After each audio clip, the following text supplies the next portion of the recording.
Olá, bem-vindos e bem-vindas a mais um Seu Direito. Hoje estamos discutindo um tema super importante, Pacto Federativo.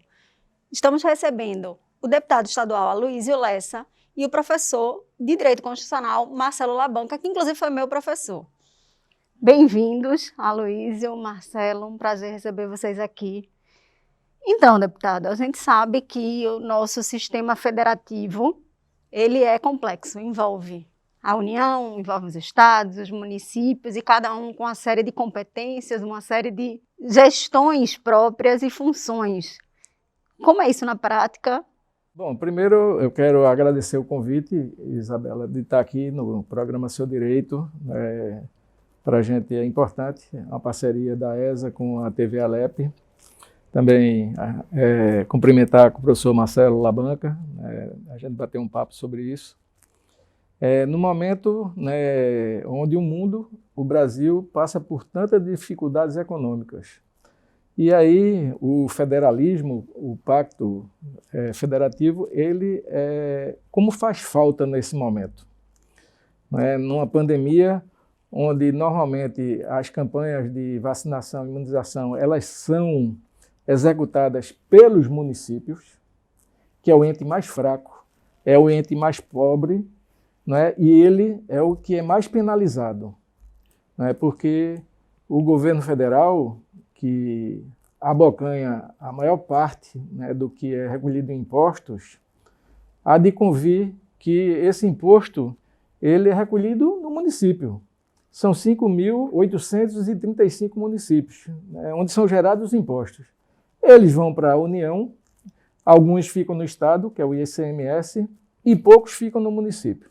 Mas nunca foi desse jeito, já foi diferente. Na Constituição de 88, dos 100% que se arrecadava de imposto, 75% ficava com os estados e os municípios. Apenas 25% ficava com a União. Passado esses 30 anos da Constituição, hoje a partilha ela é traumática, ela é inaceitável. A União fica com quase 65% e o restante é partilhado para estados e municípios. Não tem como fechar uma conta. Não tem como você aguardar que o prefeito possa fazer milagres se ele tem a sua base econômica muito frágil. E ainda assim ele tem, para governar seus municípios, uma lei de responsabilidade fiscal que penaliza, que pune, que pode caçar mandatos, e ele não pode gastar mais do que 65% com todos os gastos públicos. Além disso, ele não pode deixar de aplicar 25% na área de educação, tem que ser 25%, porque também é lei isso, e 15% na área de saúde. Então, quando a gente fala de pactos federativos, isso precisa ser rediscutido, isso precisa ser modificado. O Brasil tem adiado com muita frequência esse debate sobre a nova carga tributária desse país. A reforma tributária ela passa ao longe do Poder Executivo Federal. O Congresso também não se debruça sobre isso, porque a equipe econômica de quem está no governo federal, ela é que dá as cartas. Infelizmente, nesse momento que o Brasil está vivendo, o presidente da República, isso não é política, não é propaganda, ele sempre disse, até antes de ser eleito, que ele não entendia absolutamente nada de economia. Então, o seu ministro da Economia é que iria cuidar dessa área, e é o que tem acontecido. E tem acontecido de forma muito nefasta, não deixa de ser irresponsável, porque depois fica a cobrança para quem está lá na ponta. Então, pandemia, Pacto Federativo, é um debate atual, é um debate necessário, que a política, a área jurídica, elas precisam vivenciar isso. Inclusive ajudar no desenho de uma grande reforma tributária que o Brasil precisa fazer. Esse tema do federalismo, do Pacto Federativo, ele foi muito reavivado agora durante a pandemia. E eu acho que a ausência de uma atuação um pouco mais forte, coordenação do ponto de vista federal, ela fez com que os estados começassem a assumir funções que tradicionalmente, na verdade, havia sempre uma gestão muito forte, muito poderosa, né, da União do ponto de vista de políticas públicas. Então, o que eu observei durante esse processo pandêmico foi uma revalorização do federalismo brasileiro, do Pacto Federativo, muito na base daquela história do vácuo de poder. Na hora que você pode ocupar um espaço, você não ocupa, alguém vem e ocupa. Então, o papel da União ele sempre tem que ser de coordenação de políticas públicas, né? Vamos pegar o caso da vacinação, por exemplo. A vacinação ocorre onde? Nos municípios. Todo o sistema de saúde, todo o SUS, ele se volta para fazer com que, na ponta da lança, o cidadão ele seja realmente beneficiado com um sistema de saúde decente, né? Como é que vai instrumentalizar isso? Se a União ela não coordena bem isso, né, o que é que os estados eles vão ficar dependendo? Eles ficam dependendo do papel da União. Então, o que eu observei, viu, deputado, até queria lhe ouvir, não sou entrevistador aqui, mas eu estou curioso, porque o que eu observei foi que houve uma espécie de empoderamento, eu acho que muito benéfico. Eu sou um federalista, mas eu sou um federalista do tipo progressista. Eu não sou um federalista daqueles lá de 200 anos atrás, aqueles fazendeiros do Texas que queriam mais autonomia para se verem menos regulados pela União. Não, eu acho que o federalismo progressista é aquele que tenta revalorizar o plano subnacional como uma instância capaz de implementar direitos, de fazer com que haja políticas públicas estaduais, direito à saúde, à educação, ao lazer, do ponto de vista subnacional. Pode, inclusive, haver direitos diferentes, né? Uma das minhas pesquisas, viu, Bela, lá na universidade, é fazer um mapeamento sobre se o pernambucano ele tem mais direito do que um baiano, do que um carioca, ou seja, analisar quais são os tipos de espaços que estão sendo ocupados pelo Poder Legislativo na elaboração de políticas legislativas. Todos os meus orientantes, deputado, eles trabalham política legislativa na área de cultura, política legislativa na área de educação, na área de saúde, pessoa com deficiência, qual é a política pública estadual e de implementação de pessoa com deficiência. E a gente começa a analisar umas questões interessantes, porque às vezes o deficiente de Pernambuco, ele tem mais direitos em relação à locomoção, mas menos direitos em relação à cultura. Então a gente sai segmentando. Eu queria já fazer uma pergunta aqui ao deputado, como é que foi para a Assembleia Legislativa, né, para a atuação legislativa, se sentir, porque nós sabemos que existem as restrições orçamentárias ou tributárias, realmente existe um descompasso, um desequilíbrio, né, do ponto de vista da distribuição de recursos. Agora, em direito, o que é que a gente estuda em direito? Quando primeiro ano de faculdade, segundo ano de faculdade, quando a gente vai estudar direito constitucional, a gente entende que existem direitos que eles são, digamos assim, exercitáveis com a atuação do Estado perto, que são aqueles prestacionais, ou seja, precisa do Estado, né? Educação, saúde, por exemplo. Existem direitos que são, numa classificação jurídica, né? Direitos negativos, ou seja, que o Estado não precisa estar junto. Direito à liberdade, liberdades públicas, ou seja, direito à igualdade, basta que você, na verdade, possa ter um reconhecimento jurídico disso. Então, o que eu noto é um processo de descentralização, ou seja, de revalorização do federalismo sobre esse aspecto, não apenas direitos que geram custos, mas direitos que também não geram custos. Por exemplo, a possibilidade de você estabelecer uma restrição de locomoção, uma restrição de horário de funcionamento, como se discutiu muito agora na pandemia, né? Estado. Mas o Estado, ao fazer isso, ele está agindo como? Ele está protegendo direito, né? Ele está protegendo direito à saúde, direito à vida das pessoas. Então, eu acho que hoje, deputados estaduais, Poder Legislativo, o holofote, eles estão na crista da onda, do ponto de vista do jogo de poder. Há um processo de revalorização. E quer que eu diga uma coisa, Bela? Isso é mundial. Isso é mundial. Nos Estados Unidos isso aconteceu também. Na Itália, que não é um país federal, mas é regional, aconteceu também. É um processo de revalorização do plano subnacional enquanto instância capaz de fazer promoção de direitos.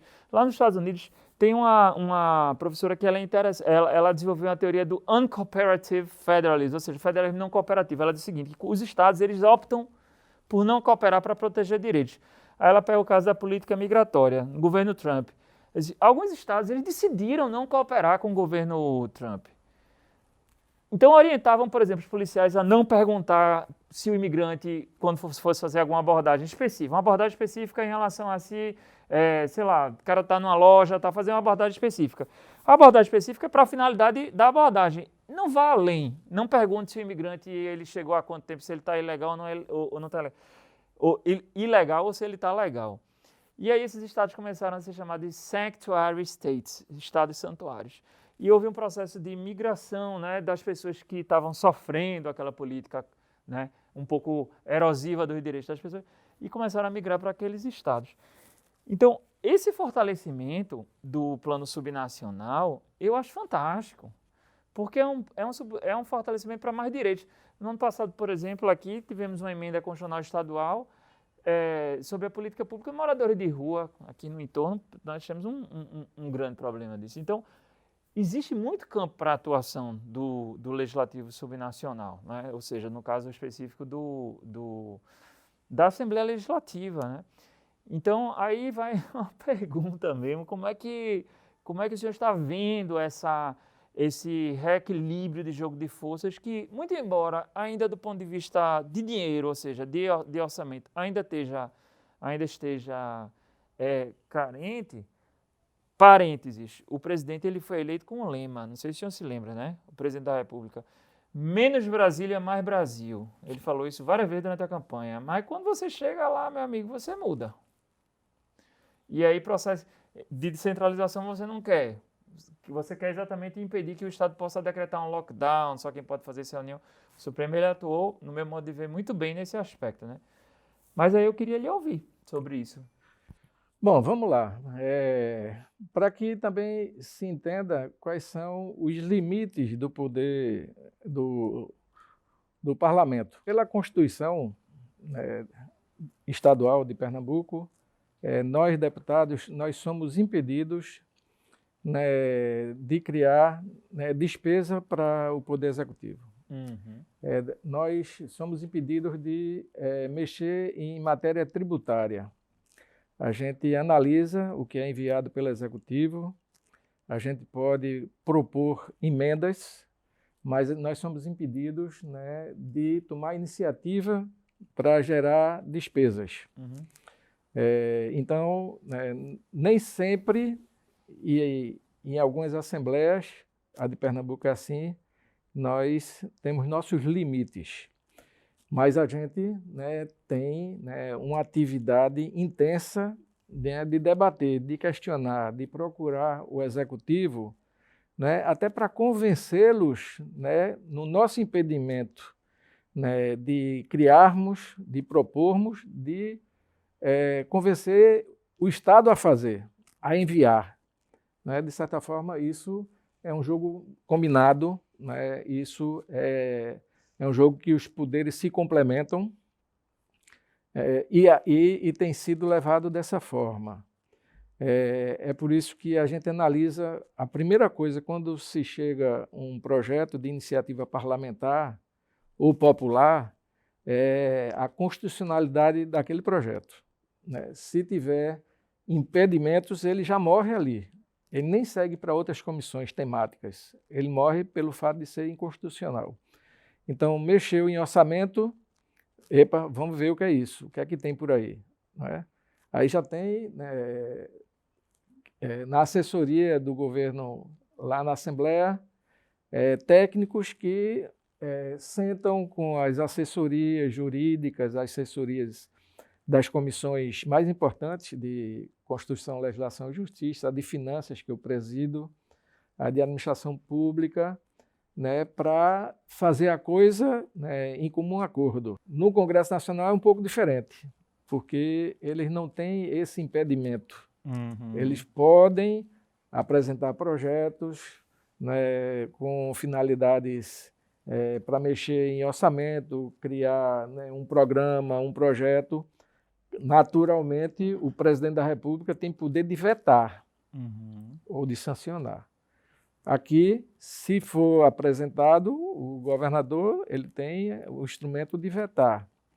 Então, a gente faz sempre a coisa até para não gerar expectativas para quem quer que seja, para uma categoria profissional, para um segmento econômico, para uma atividade econômica, coisas que estejam fora do nosso alcance. Então, né, é por isso que você tem que entender a compreensão dos limites, né, da sua atividade parlamentar. Ou seja, não pode fazer projeto que gere custo para o governo. Você pode, né, convencer o governo a tomar a frente daquele projeto.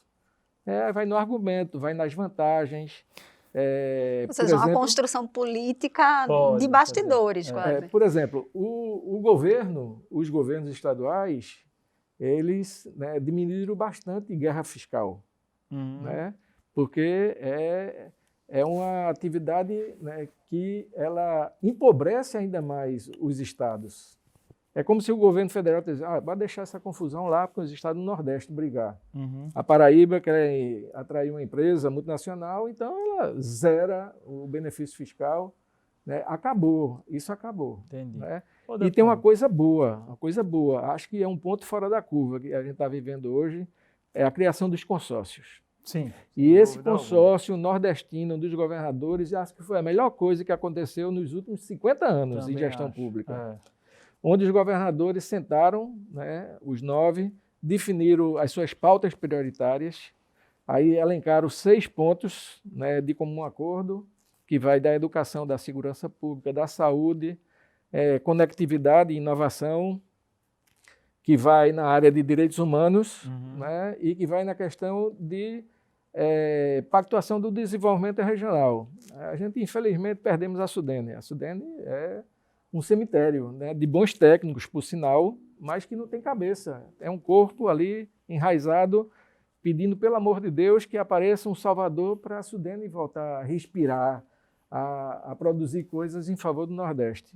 E não é só a Sudene, né, são as outras superintendências regionais de desenvolvimento.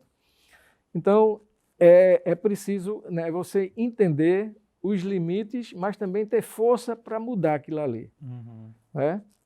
Eu não vejo dificuldade onde 9 governadores se reúnem em favor de uma região, e aí você envolve 150 parlamentares federais, que é quando você junta as bancadas de todos os estados, né, e dezenas de senadores, para que essa região ela mude. Isabela, eu vou dar um dado econômico. Né? Marcelo Labanca certamente pode, né, já ter conhecimento disso. O Nordeste ele tem 27% da população brasileira. 27% dos brasileiros moram aqui.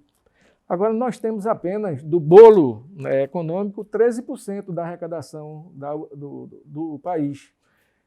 Então, não tem como 13% sustentar 27% da população. Isso é uma conta que nunca vai fechar. Entendi. Então, as desigualdades regionais, elas serão, né, anos, até que apareça, né, um governo que compreenda isso. Ou seja, se mora 10% da população numa determinada região, né, o pacto federativo, né, o federalismo, tem que dialogar com isso. Não pode ser uma coisa que, não, isso não é comigo, não. Essa nova dinâmica, talvez, trazida, então, pela pandemia, porque a pandemia acabou acelerando isso, né? Sim. Acabou mexendo, a gente voltou a questionar qual é o papel do município, qual é o papel do Estado, quem pode regular o quê, qual é o papel da União. Talvez esse fortalecimento dos estados, a criação do consórcio, promova efetivamente uma nova dinâmica. Aí veja uma coisa, né? O Nordeste, o Norte, né, eles tinham a pecha de ser regiões problemáticas para a União. Então, ali, aqueles nordestinos, né? Enfim, né, tem isso, né? Ali é só gente para ir trazer a riqueza do Sudeste para lá. Então, né, e teve um cara, né, que teve uma visão de país, né, infelizmente, né, morreu cedo, Eduardo Campos, que ele dizia que o Nordeste é parte da solução para o Brasil. Ali está, se você gera riqueza para o Nordeste, o retorno vem dobrado. E ele mostrou isso. E Lula, no momento que os dois estavam governando Pernambuco e o Brasil, o crescimento da economia de Pernambuco era um crescimento chinês. era diferente, maior do que o Brasil É verdade. e maior do que os outros estados. São Paulo ficava patinando, né, comparado com a gente. Rio de Janeiro, então muita gente vinha aqui para descobrir que milagre é esse que Eduardo fazia. Não, não é um milagre não. Ele focou de que se ele não transformasse Pernambuco, ia ser mais um governador. Aí ele entrou com um programa de interiorização do desenvolvimento. Então, todo mundo queria ficar em Suape, no território estratégico de Suape. Ele disse, olha, vá para Petrolina, porque em Petrolina eu lhe dou um benefício fiscal que eu não posso lhe dar em Suape. Vá para Salgueiro, e aí começou a ter polo, né, de logística em Salgueiro, polo automotivo em Goiânia, polo de confecção em Caruaru. Por quê? Porque ele compreendeu, se não fizesse isso, os bolsões de pobreza seriam mais acumulados, e ele, né, mostrou isso a Lula. Lula, ajuda a fazer isso, que a gente devolve tudo que o Brasil está inventando. Então, a fábrica da Fiat não vai por acaso para cá, não. Aqueles estaleiros que, infelizmente, fecharam, né, não vinham para cá se não fosse o potencial dos pernambucanos. Infelizmente, passou esse tempo. Né? Infelizmente, fecharam os 2 estaleiros porque não fizeram mais encomendas de navios para cá. Preferiram fazer para os estaleiros de Santa Catarina, né, do Rio de Janeiro, de São Paulo, né, porque faltou presidente com a visão né, que o Brasil é uma coisa só, tem que é equalizar, um país, né? É uma nação. Né? Aí você citou o exemplo dos Estados americanos. São 50 né, constituições estaduais diferentes. Elas surgiram primeiro do que a Constituição americana, que tem mais de 200 anos. Mas as estaduais vieram antes. Então, cada estado tem uma política diferente. O presidente americano tem que entender isso para evitar essa briga de força, como Trump não entendia e pensava diferente. Então, tem um livro interessante, né, que é de um filósofo, pesquisador espanhol, Daniel Innerarity, que fala sobre exatamente esse processo, né, que a política, o que ela gera de indignação. Né? Ela gera de indignação como se muita gente achasse que o mal do mundo, aí o mundo, Estados Unidos, no Brasil, na Europa, fosse né, criado pela política. E não foi assim. Né? A gente está aqui na Ordem dos Advogados do Brasil. Na época mais sombria desse país, né, durante o período da ditadura militar, foram advogados, cientistas, professores, técnicos, que fizeram com que houvesse alguma resistência. Né? Quantos presidentes da OAB não ajudaram a atravessar isso? Né? No período mais nefasto. Quantos economistas, quantos professores, cientistas sociais? Então, quem permitiu que isso ocorresse foi exatamente a política, que é o lado bom da política. Claro, tem lado ruim em tudo. Tem médicos que não honram com que o juramento que eles fizeram na formatura, tem engenheiros que não geram, tem advogados que não geram e tem políticos que eles não correspondem com a vontade de quem o colocou lá. Mas, se você transformar esse clima de intolerância numa coisa que seja, que não possa ser superada, isso vai né, complicar ainda mais, vai causar ainda muito mais pobreza. Então, a gente precisa entender que esse clima de indignação que as pessoas têm, ele tem um nascedouro e tem solução para tudo. A política é um dos campos que pode ajudar a superar isso, com a ajuda da ciência jurídica, da ciência econômica, os direitos humanos, os direitos sociais, o direito da mulher, o direito dos índios, dos negros, da comunidade LGBT.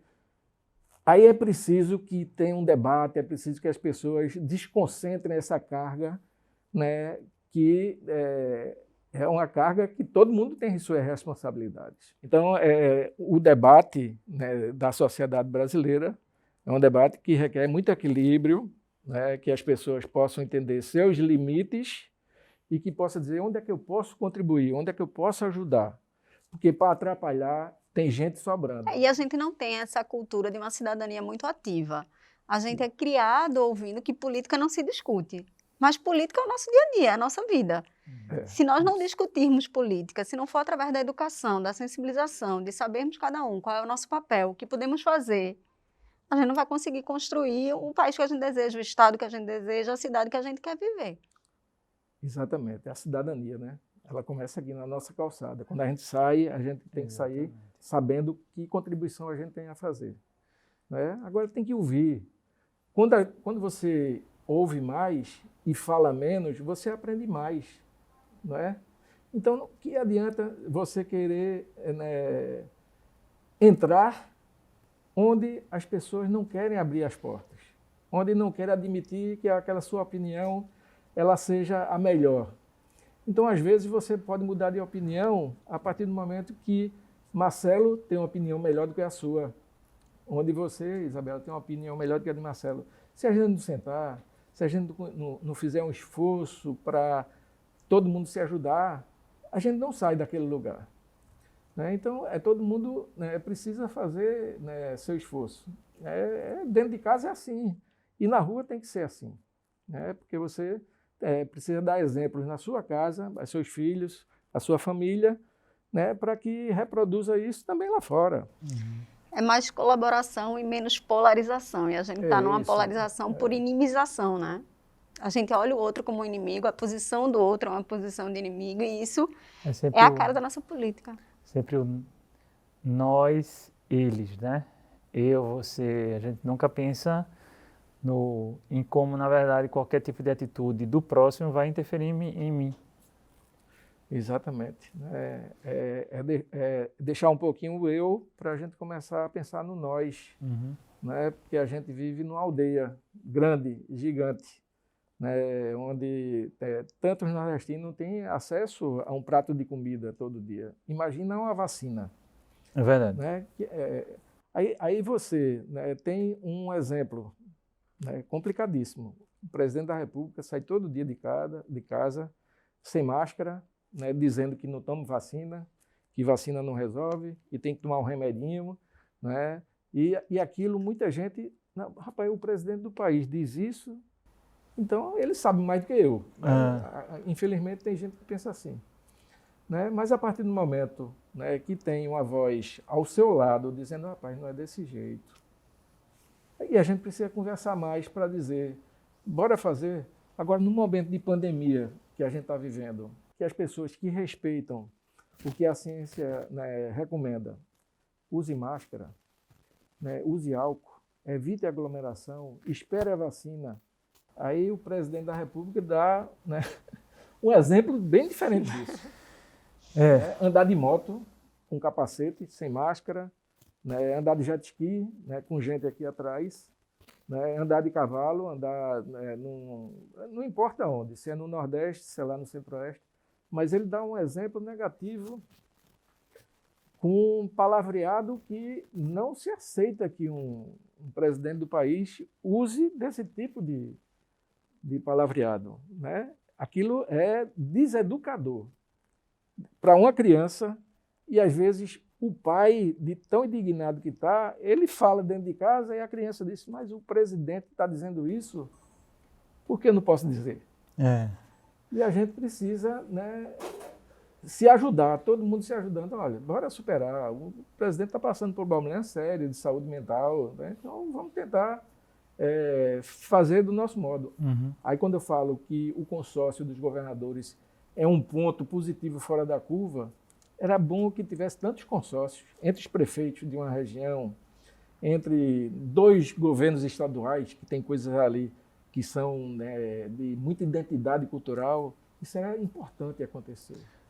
Então, política, entra, né, a ciência jurídica, porque tem que ter lei, regra, contrato, respeitar, não rasgar a Constituição, né, para a gente poder se ajudar, né? Então, o parlamento, não importa qual, que vá da Câmara de Vereadores a uma Assembleia Legislativa, a uma Câmara de Deputados em Brasília, ao Senado da República, aos outros poderes, né, o Poder Judiciário, né, que seja um promotor de uma comarca, o Tribunal de Justiça, o Supremo Tribunal, a gente precisa trabalhar de forma sintonia, né, compreendendo o que é o papel de cada um, né? Agora todo mundo se ajudando.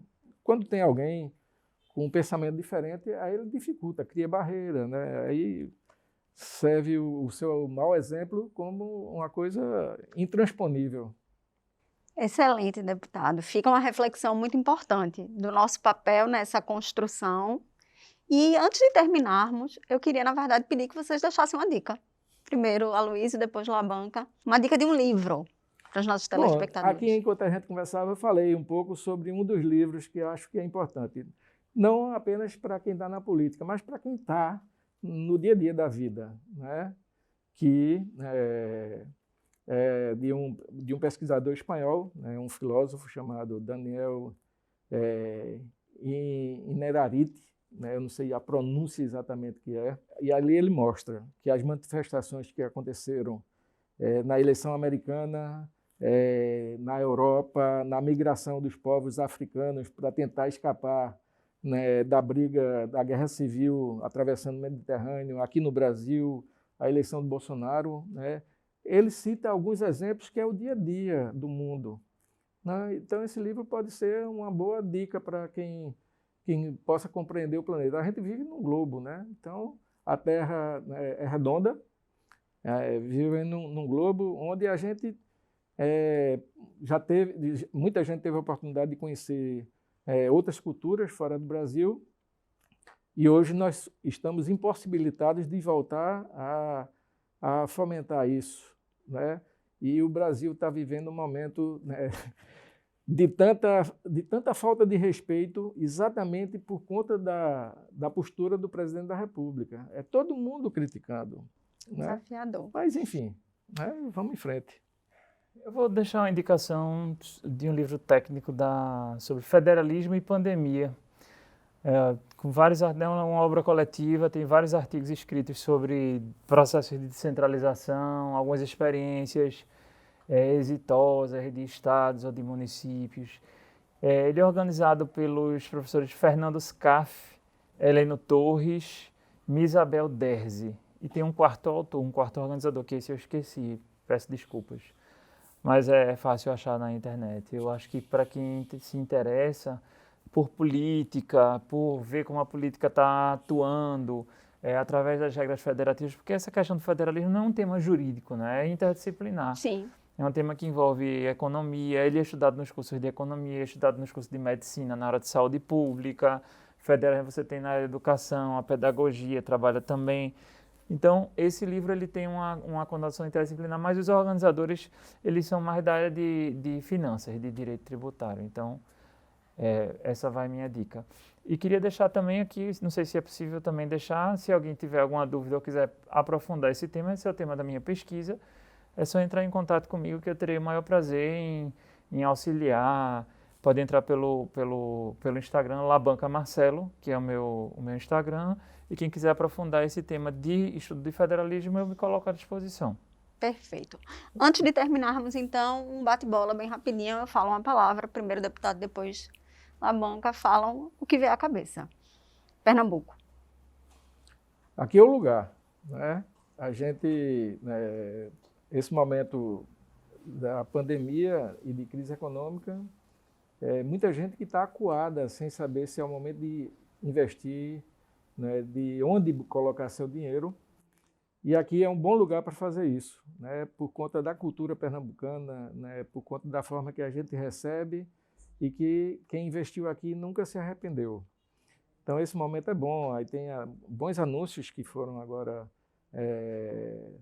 divulgados pelo governador Paulo Câmara, né, uma grande usina de hidrogênio verde, 20 bilhões de dólares, né, dinheiro da comunidade europeia, porque eles não têm como produzir hidrogênio lá, e descobriram que aqui em Pernambuco, em Recife, isso caberia muito bem. Já foi anunciada essa planta, uma grande indústria farmacêutica para produzir medicamentos de ponta, né, uma planta de 1 bilhão de reais, também foi anunciado. E tanta coisa boa está acontecendo. A fábrica da Jeep anunciou que vai investir 7 bilhões e meio de dólares na planta de Goiânia. e na outra planta lá de Betim. Então aqui é o lugar bom, Pernambuco é o lugar. Impossível falar em Pernambuco apenas em uma palavra, né, para o deputado aí. Eu diria que Pernambuco, além de paixão, para mim ele representa luta, resistência. Acho que o povo pernambucano é um pouco isso, é um pouco... a história de Pernambuco retrata isso, encontra soluções, é a resiliência, mas com uma alta capacidade de se reinventar, de correr atrás, de lutar pelos propósitos e de resistir, né? Eu acho que essa palavra resistência ela tem que ser hoje muito bem empregada no contexto atual político que vivemos. Então, para mim, Pernambuco, no momento atual, se eu pudesse escolher uma palavra só, eu colocaria resistência. Política.